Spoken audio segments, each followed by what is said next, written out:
लो जी लंगर मुक गया ते बच्चे जेह्ड़े ने अजें भी गड्डी दे दुआले ने लंगर वाली दे ते ढोल वज्जन डै पे एक होर लंगर वंडन वाले आ गई पार्टी यह पतीला लैके जा रहे हैं लंगर का ते सालाना उर्स मुबारक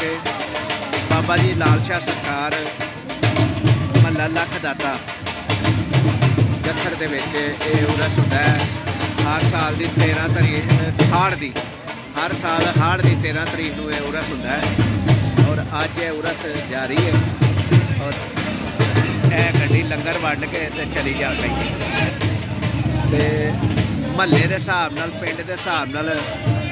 लोकी जिहड़े अकीदत वाले ने जिहड़े समझते हैं वो इत्थे आउंदे ने और लंगर शरीफ लैके आउंदे ने ते बच्चों के विच लंगर तकसीम करते हैं और बच्चे लंगर लैके राजी होंदे ने खुश होंदे ने और खांदे भी ने।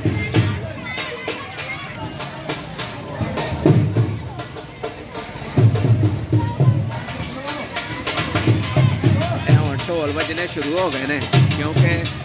गर्मी बड़ी ज़्यादा सी अज 26 जून का दिन है 2024 का और इन्नी ज़्यादा गर्मी सी कि जरा ना